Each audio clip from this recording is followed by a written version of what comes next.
সবথেকে বেশি গুরুত্বপূর্ণ হলো সম্পর্ক।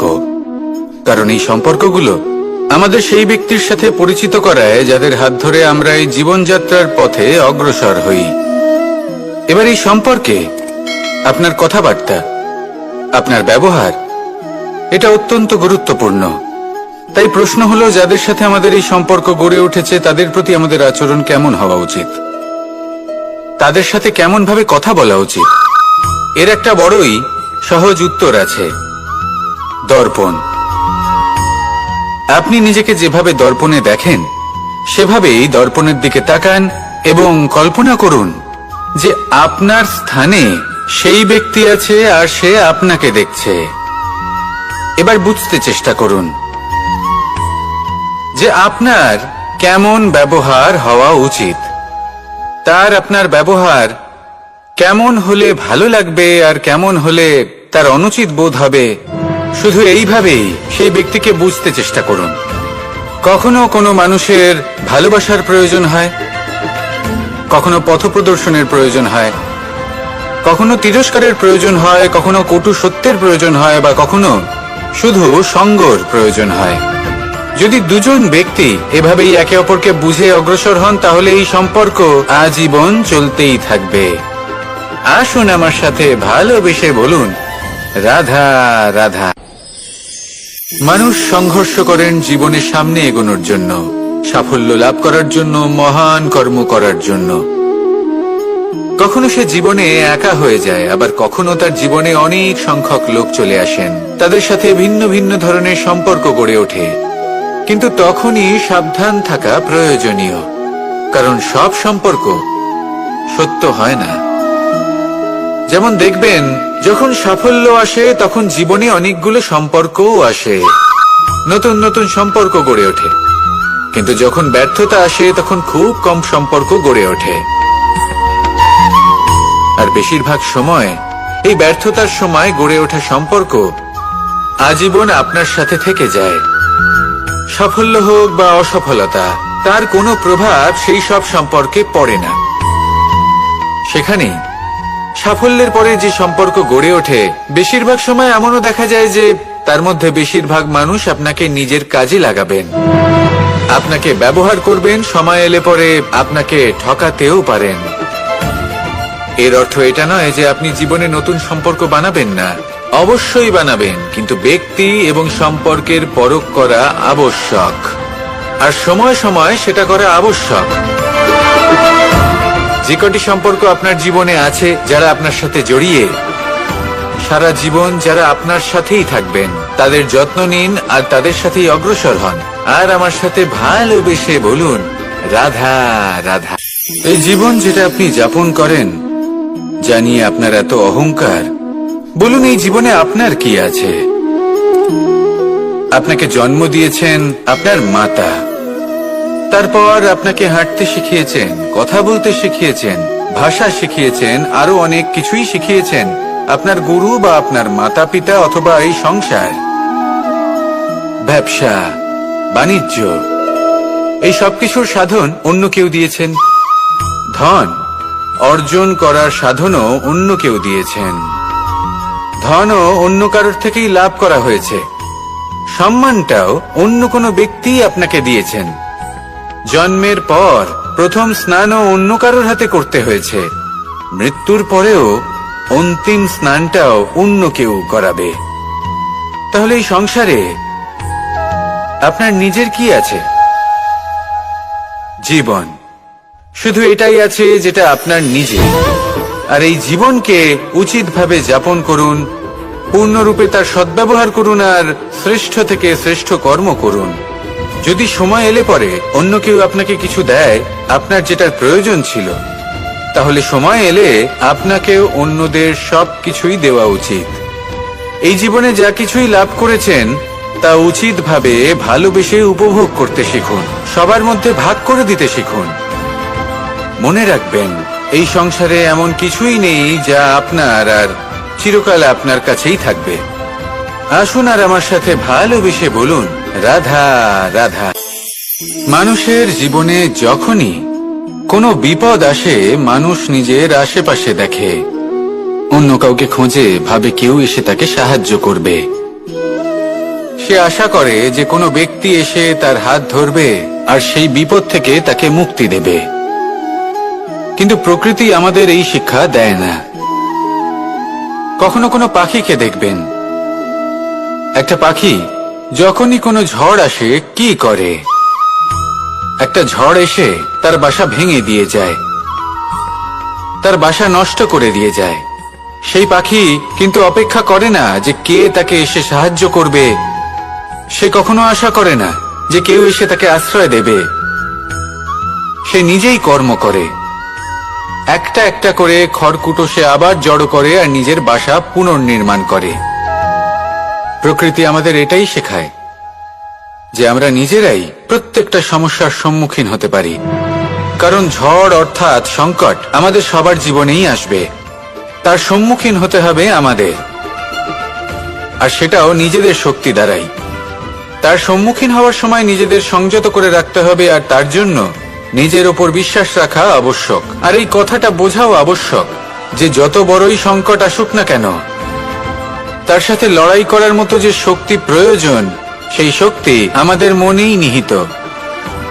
শুধু সেই শক্তি খুঁজে নিন আর সেই বিপদের সম্মুখীন হন। এই সংসারের কোনো বিপদ আপনাকে বাধা দিতে পারবে না। আসুন আমার সাথে ভালোবেসে বলুন, রাধা রাধা। আমরা সবাই জীবনের সামনে এগোতে চাই আর সামনে এগোতেও থাকি। আর যখনই কোনো ব্যক্তি জীবনের সামনে এগোতে থাকে তখন তার পথে নিশ্চিত রূপে বাধা আসে। তখন মানুষ ঈশ্বরের কাছে প্রার্থনা করে যে হে ঈশ্বর, আমার জীবনে যেন কোনো বাধা না আসে, আর যত বাধা আছে তার হাত থেকে আমাকে রক্ষা করে নিও। পূর্ণরূপে একটি নিরাপদ জীবনের কামনা করে। কিন্তু সত্যি কথা বলতে এই বাধাগুলো কিন্তু কিছু মাত্রায় আমাদের কাছে আবশ্যক। যদি এই বাধা না থাকে তাহলে আমরা সামনে এগোতে পারবো না। একটা উদাহরণ দিই, যখন আমরা হাঁটি তখন এই মাটির একটা আকর্ষণ বল থাকে যেটা আমাদের নিচের দিকে আকৃষ্ট করতে থাকে। সেই কারণেই সামনে পথ চলা কঠিন হয়ে যায়। কিন্তু এই আকর্ষণ বলের কারণেই আমরা সামনে অগ্রসর হতে পারি, কারণ এই আকর্ষণ বল আমাদের ধরে রেখে দেয়। তার জন্যই আমরা মাটির ওপর টিকে থাকতে পারি। যদি আকর্ষণ বল না থাকে তাহলে আমরা ভারসাম্য হারিয়ে ফেলবো, আর ভারসাম্য হারালে এগিয়ে চলা অসম্ভব হয়ে যাবে। সেই জন্য কখনো জীবনে পূর্ণরূপে নিরাপদ জীবনের কামনা করবেন না। এই যে বাধাগুলো আসে তা কোনো না কোনো কারণে আসে।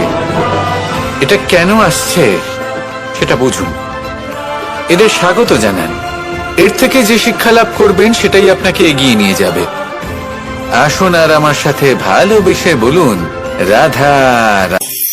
মানুষ নিজের জীবনে সবকিছু লাভ করতে পারেন, সম্পত্তি, সাফল্য, সুখ, স্বাচ্ছন্দ্য, কিন্তু তারপরেও তার মনে একটি ভয় থেকে যায় যে কখনো যেন এমন কিছু না হয় যেটা ওকে এসে ভেঙে দেবে, তার অন্তর্মনকে ভেঙে দেবে, তার আত্মাকে ভেঙে দেবে।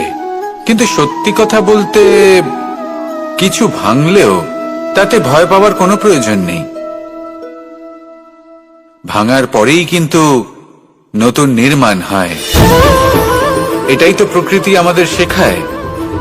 এই দেখুন না, যখন এই মেঘ বিভাজিত হয়, ভেঙে পড়ে, তবেই তো বর্ষা আসে, আর বর্ষার পরেই এই মাটির সিঞ্চন হয়। একটি বীজ সেটা ভাঙার পরে তবেই সেখান থেকে সে অঙ্কুরিত হয়। তাই ভেঙে পড়ার কথা শুনে ভেঙে পড়বেন না। তারপর যে সব নির্মাণ হতে চলেছে তার উপর মনোনিবেশ করুন। আর হ্যাঁ, যদি সংসারে এমন কিছু থাকে যা ভাঙবেন না, তাহলে সেটা হলো বিশ্বাস। জীবনে কখনো কারোর বিশ্বাস ভঙ্গ করবেন না। যখন ব্যক্তির বিশ্বাস ভঙ্গ হয় তখন তার আত্মা আহত হয়। আসুন আমার সাথে ভালোবেসে বলুন, রাধা রাধা।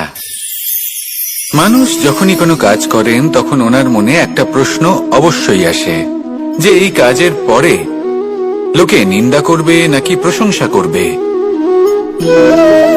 এই বিষয়ে ভাবতে ভাবতে ওনারা এটা বুঝতে ভুলে যান যে নিন্দা এবং প্রশংসার বিষয় ভেবে ওনারা নিজেদের একাগ্রতা এবং সমর্পণ দুটোই হারিয়ে ফেলেন। নিন্দা হবে ভেবে ভয় পাওয়ার কি প্রয়োজন? নিন্দাতে অনুচিত কি আছে? উচিত দৃষ্টিভঙ্গি দিয়ে ভেবে দেখুন। নিন্দা এবং প্রশংসা এই দুটোই হলো অনিবার্য। নিন্দা যখনই হয় তখন যে যাই বলুক না কেন, আপনি একটা সুযোগ লাভ করেন, একটা সুযোগ নিজের ভুল বুঝতে পারার, সেটা শুধরে নিতে পারেন, নিজের পথ বদলে নিতে পারেন আর সাফল্যের পথে অগ্রসর হতে পারেন। একটা শিক্ষা পাওয়া যায় এই নিন্দা দ্বারা। আর যখন প্রশংসা লাভ হয় তখন আমাদের মন আনন্দে ভরে ওঠে। এই দুটোই অত্যন্ত প্রয়োজনীয়। সেই জন্য নিন্দা এবং প্রশংসার এই খেলায় জীবনের অঙ্কটা বদলে ফেলবেন না, সেটা অনুচিত হবে। কারণ জীবন না শুধু নিন্দার বিষয় আর না শুধু প্রশংসার, জীবন হলো আত্মিক সুখের বিষয়। যখন আপনি কোনো শ্রেষ্ঠ কাজ করেন, আপনার মন আপনাকে বলে দেবে যে আজ আপনি কোনো শুভ কাজ করেছেন। সেটাই হলো আত্মিক সুখ, এটাই হলো জীবন। তাই নিন্দার মাধ্যমে যে দুঃখ জীবনে আসে বা ফেলে আসা অতীতের জন্য আপনার জীবনে যে দুঃখ আসে, সেগুলো ভাবা বন্ধ করে দিন আর কর্ম করুন এই বর্তমানের জন্য, আগামী ভবিষ্যতের জন্য।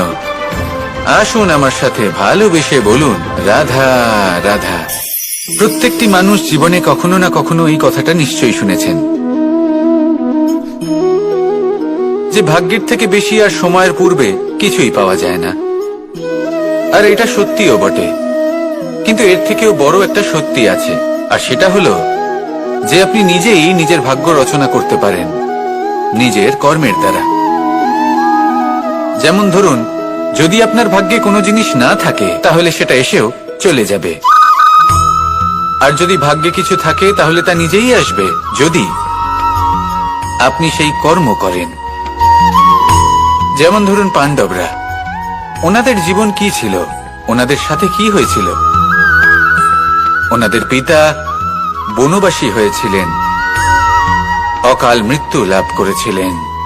এবার এটাই যদি ওনারা নিজেদের ভাগ্য বলে মেনে নিতেন আর কিছুই না করতেন, তাহলে মহাভারতের সেই যুদ্ধে জয়লাভ করে সমস্ত ভূমণ্ডলের স্বামী কি করে হয়ে উঠতেন? অর্থাৎ হতে পারে সিংহ বনের রাজা, কিন্তু শিকার নিজে পায়ে হেঁটে তার কাছে আসে না। সেই ভোজন লাভ করার জন্য সিংহকে কর্ম করতেই হয়। তাহলে আপনার ভাগ্যে যেটা আছে সেটা আসবে, কিন্তু কর্মের জোরে আসবে। তাই কর্ম করতে থাকুন আর আমার সাথে ভালোবেসে বলুন রাধা রাধা। লোভ এবং ক্রোধ, এই দুইয়ের মধ্যে সম্পর্ক খুব গভীর। এবার আপনি বলতে পারেন যে এটা আমি কি বলছি, একটু বোঝার চেষ্টা করুন। জীবনে যখনই আমরা কোনো বস্তু লাভ করতে চেষ্টা করি, তার বাসনা পোষণ করি, আর যখন সেই বস্তু আমাদের কাছে আসে, আমরা চাই যে এটা আমাদের সাথেই থাকুক, আমরা সেটা সংরক্ষণ করে রাখার চেষ্টা করি। লোভের জন্ম হয়, আর যখন তাকে সংগ্রহ করে নিজের কাছে ধরে রাখতে পারি না, যখন সেই বস্তু আমাদের থেকে দূরে চলে যায়, তখন সেই লোভ ক্রোধে পরিবর্তিত হয়ে যায়। এবার এই ক্রোধ কি করে? এই ক্রোধ আপনার মনে ভয় উৎপন্ন করবে, কিছু সন্দেহ উৎপন্ন করবে, মনে হবে যে যেন আমি সেই বস্তুর যোগ্যই ছিলাম না, আমার চেষ্টায় কোনো ত্রুটি ছিল, আমি কোনো অনুচিত কিছু করেছি। আর এই যে ভ্রম, সেটা আস্তে আস্তে আপনার মনকে ব্যাকুল করে তুলবে, আর এই ব্যাকুল মন আস্তে আস্তে আপনার যুক্তি তর্কের ক্ষমতাকে নাশ করে দেবে। তর্ক বিতর্কের শক্তি অর্থাৎ বিবেক। আর যখন আপনি নিজের বিবেক হারাবেন, তখন এমন মনে হবে যেন আপনি নিজের জীবন নষ্ট করেছেন। এর অর্থ এটা নয় যে জীবনে কামনা করবেন না, ইচ্ছে পোষণ করবেন না। অবশ্যই ইচ্ছে পোষণ করুন, আর যা কিছু লাভ করতে চান তা অর্জন করুন, কিন্তু তার প্রতি মনে লোভ জন্মাতে দেবেন না, সেটা অনুচিত ব্যাপার। একবার যদি লোভ জাগ্রত হয়, তাহলে সেটা আপনাকে আপনার পতনের দিকে নিয়ে যাবে। তাহলে লোভকে নিজের থেকে দূরে রাখুন, ক্রোধও আপনার থেকে দূরে থাকবে। আসুন আমার সাথে ভালোবেসে বলুন রাধা রাধা। দেখুন, এটা তো সবাই করে থাকেন। ধনের কামনা করা, ধন অর্জন করা, ঈশ্বরকে ধন্যবাদ জানানো সবাই করেন, কিন্তু ফল সবাই পান না। কারণ বেশিরভাগ মানুষই পেছনে ফিরে তাকিয়ে এটা ভাবেন যে আমরা তো জীবনটা যাপনই করলাম না। এই জীবনে সবকিছু আছে, সম্পত্তি আছে, স্বাচ্ছন্দ্য আছে, সাফল্য আছে, শুধু সুখ আর শান্তি নেই। এবার এরকমটা কেন হয়? এর পেছনে কারণটা কি? কারণ হলো এটাই যে জীবনে বাঁচার যে বিধি আপনি নির্বাচন করেছেন তা কিছুটা অনুচিত। জীবনে কিভাবে বাঁচা উচিত, জীবন যাপন কিছুটা রীতি মেনে করা উচিত। অর্থাৎ সবাইকে ভালোবাসুন, কারোর সাথে ছলনা করবেন না, সম্পর্ক গড়ে তুলুন, তা পালন করুন। যদি ধন অর্জন করতে চান তাহলে নীতি মেনে করুন, ভেবেচিন্তে পরিকল্পনা করে। আবার বলবো, কারোর সাথে কোনো ছলনা নয়, কোনো অনুচিত কর্ম করবেন না ধন অর্জন করার জন্য। আর যদি ঈশ্বরকে ধন্যবাদ জানাতে চান তাহলে প্রীতি দ্বারা করুন। আর যে ব্যক্তি রীতি, নীতি আর প্রীতি এই তিনটি ভাব বুঝে উঠতে পারে এবং তা আত্মসাৎ করে নিতে পারে, তার অতীত, ভবিষ্যৎ এবং বর্তমানকাল সবকিছু সংযত হয়। আপনি কিভাবে জীবনযাপন করতে চান, কিভাবে ধন অর্জন করতে চান, ঈশ্বরকে ধন্যবাদ জানাতে চান, নির্বাচন আপনার। আসুন আমার সাথে ভালোবেসে বলুন, রাধা রাধা। ভয় হলো মানুষের জীবনে এমন একটি আবেগ যেটা না থাকলেও মঙ্গল, আর থাকাটাও প্রয়োজনীয়। এই ভয় মাঝে মাঝে মানুষকে কোনো কর্ম করা থেকে বাধা দেয়, আবার কখনো মানুষকে এই ভয়ই কোনো কর্ম করতে প্রেরণা প্রদান করে। এবার যেমন মৃত্যুর পর আমরা স্বর্গ লাভ করব নাকি নরক বাস করব, সেই বিচারটা ভয় হিসেবে মানুষের মনে ঘর করতে থাকে। আর এই ভয়ের বিষয়ে মানুষ এতটাই ভাবে যে নিজের জীবনের লক্ষ্য, উদ্দেশ্য, রীতি এই সব কিছুর বিষয়ে ভুলে যায়। দেখতে গেলে মৃত্যুর পরে কি হবে সেটা আমাদের মধ্যে কেউ জানে না, সেটা তো মৃত্যুর পরেই আমরা জানতে পারবো। কিন্তু এই মৃত্যু পর্যন্ত নিজের জীবনের সারথি হলেন আপনি নিজেই, তাই না? আপনি চাইলে এই জীবনকে স্বর্গও করতে পারেন, আবার নরকেও পরিণত করতে পারেন। নির্ভর করছে আপনার কর্মের ওপর আর আপনার আপনজনের ওপর। আপনি যাদের আপন বলে মনে করেন, অনেক সময় যাদের আপনি বন্ধু বলে মনে করেন, কথায় আছে যে প্রকৃত বন্ধুর মধ্যে ঈশ্বর বসবাস করেন। এই বন্ধু আপনাকে হয় পথ থেকে সরিয়ে দেবে বা উচিত পথে নিয়ে আসবে। এরাই আপনার জীবনকে স্বর্গ করে তুলতে পারে বা আপনাকে নরক পথেও টেনে নিয়ে যেতে পারে। তাই জীবনে নিজের কর্মের বিষয়ে আর নিজের সঙ্গের বিষয়ে ভাবুন, সতর্ক হয়ে এগোন আর আমার সাথে ভালোবেসে বলুন, রাধা রাধা। আমরা সবাই প্রত্যেকদিন পরিশ্রম করি, কিন্তু আমাদের মনে কখনো না কখনো এই প্রশ্ন অবশ্যই আসে যে সবসময় জীবনে অগ্রসর হওয়ার জন্য সেই পথেই কি চলা উচিত যেটা পূর্ণরূপে সুরক্ষিত, নাকি এমন পথেও চলা উচিত যে পথে একটু সংকটও আসতে পারে। এবার আমি আপনাদের বলবো যে বিকাশ কিভাবে হয়। ছোট্ট একটা উদাহরণ দিই বিকাশের। আমরা ছোটবেলায় কিভাবে হাঁটতে শিখি। যখন আমরা শিশু অবস্থায় থাকি তখন আমরা একটি পা মাটিতে রাখি, দ্বিতীয় পাটি আমরা শূন্যে উত্তোলিত করি, তারপর সেই পা আমরা আবার মাটিতে রাখি আর তার উপর ভিত্তি করে আমরা আবার অন্য পাটা ফেলি। ঠিক এভাবেই আমরা হাঁটতে শিখে যাই। এবার এক্ষেত্রেও আমরা ছোট্ট একটা ঝুঁকি নিই, আর সেটা হলো যে আমরা পাটি শূন্যে উত্তোলিত করেছি। এতে বিপদ হলো এটাই যে আমরা ভুল করে নিজের ভারসাম্য হারাতে পারি, পড়ে যেতে পারি। অনেকবার পড়েও যাই, কিন্তু তারপরে কি হয়, আমরা আবার উঠে দাঁড়াই আর চলতে শুরু করে দিই, আর ঠিক এভাবেই আমরা হাঁটতে শিখে যাই। এমন জীবনেও হয়। জীবনেও এইভাবেই কর্ম করতে থাকুন। এমন কিছু কর্ম করলেন যার ফলে বিপদ আসতেই পারে, পরাজয় হতেই পারে, কিন্তু সেটা পার করলেই বিকাশ সম্ভব। তাই কর্ম করতে থাকুন আর আমার সাথে ভালোবেসে বলুন, রাধা রাধা। কখনো কখনো আমরা অনেক কিছু ভাবি, তারপর দুঃখী হয়ে যাই যে এত কিছু ভাবা সত্ত্বেও আমরা যে কর্ম করতে চেয়েছিলাম সেটা করতেই পারলাম না। যে লক্ষ্যটা আমরা লাভ করতে চাইছিলাম সেটা করতেই পারলাম না। আমরা সংসারের সামনে এটা ঘোষণা করে ফেলি, কথা দিয়ে ফেলি যে এই কর্ম আমি করে দেখাবো, এই সাফল্য আমি প্রাপ্ত করেই ছাড়ব, কিন্তু করতেই পারি না।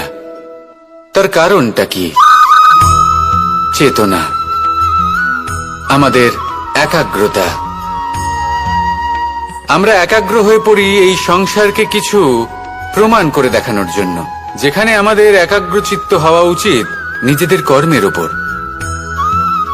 কোনো বস্তু বা কোনো সাফল্যের কামনা করা, তার জন্য পরিকল্পনা করা, তার জন্য কর্ম করা আর তা প্রাপ্ত করা, এটা আমাদের কর্তব্য। আর আমাদের মনোযোগ শুধু সেদিকেই কেন্দ্রীভূত হওয়া প্রয়োজনীয়। এই সংসারকে বলার কোনো প্রয়োজন নেই। একবার যদি আপনি কর্ম করে দেখান তাহলে সংসার এমনিও দেখতে পাবে। সেই জন্য প্রতিশ্রুতি দেবার পরিবর্তে